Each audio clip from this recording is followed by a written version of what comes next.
अस्सलामुअलैकुम नाज़रीन, मैं हूं आपकी मेज़बान सानिया गुल। नाज़रीन, इमरान खान ने फवाद चौधरी को क्यों पार्टी से निकालने का हुक्म दिया?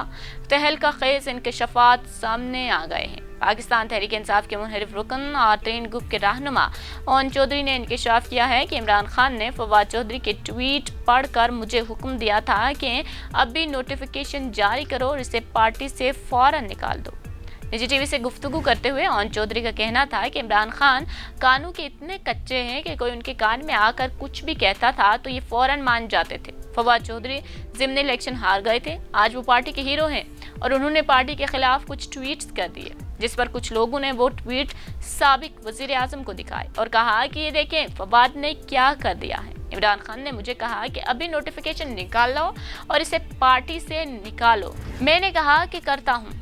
आप फवाद चौधरी से पूछ सकते हैं, लेकिन मैंने टाइम गुजारा और जब इमरान खान ने दोबारा पूछा तो मैंने कहा जी मुझे कुछ टाइम दें, मैं करता हूं। और मैं जहांगीर तरीन को फ़ोन किया और बताया कि ये बात हुई है। फवाद अच्छा तर्जुमान है, इससे पार्टी से निकलना अच्छी बात नहीं होगी। अगले रोज हमने फवाद चौधरी को बुलाया और इमरान खान को समझाकर इसे स्पोक पर्सन लगवा दिया, जिस पर पार्टी के बहुत से लोगों ने एतराज़ किया और हमारे एक मरहूम दोस्त ने इस पर बहुत ववेला भी किया था। लेकिन हमने कहा कि नहीं, पार्टी के लिए जो बेहतर होगा वही फैसले करने हैं। माऊन खुसूसी वज़ीर आज़म बराए खेल ओन चौधरी से सहाफ़ी ने सवाल किया कि आप पर पीटीआई के सोशल मीडिया सेल से इल्ज़ाम लगाया जा रहे हैं, आप उनके बारे में क्या कहेंगे? जिस पर मुनहरिफ रुकन पीटीआई का कहना था कि इन पीटीआई के सोशल मीडिया सेल से तो लोगों की इज्जत महफूज नहीं, इनका सोशल मीडिया सेल लोगों की इज्जतें उछाल रहा है। जिसने पार्टी के खिलाफ जाना है उसने इसे बिकाऊ कह देना है। मैं उनसे कहता हूं कि तरबियत ना दे सोशल मीडिया को। हम आपकी बातें खोलने को बैठे तो आपका सोशल मीडिया तो आपका दिफा ही नहीं कर सकेगा। ओन चौधरी का कहना था कि मैं आपकी बातें खोलने पर आया तो आपका सोशल मीडिया आंखें बंद करके घर बैठ जाएगा। लेकिन मैं फिर कहता हूं कि आप अपने सोशल मीडिया को लगाम दें, इसे कहें कि लोगों की इज्जत मत उछाले। मेरे बारे में तो बिल्कुल भी नहीं, जिसे मर्जी आप गद्दार कह देते हैं। आपने मुल्क का ठेका ले रखा है क्या?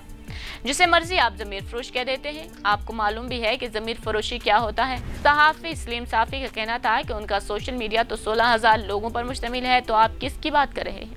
जिस पर ओन चौधरी ने जवाब दिया, जितने भी मुआवजे पर काम करने वाले लोग हैं उनको मैसेज तो लीडर की तरफ से जाता है, लीडर कहता है कि इनको गालियां दो। साफ़ी ने कहा क्या जो ट्रोलिंग हमारे खिलाफ होती है वो इमरान खान के कहने पर होती थी? जिस पर ओन चौधरी का कहना था कि क्या कोई वर्कर अपने लीडर के खिलाफ जा सकता है? अगर आपने किसी को कहा हो कि किसी की इज्जत नहीं उछालनी तो क्या कोई वर्कर ऐसा करेगा?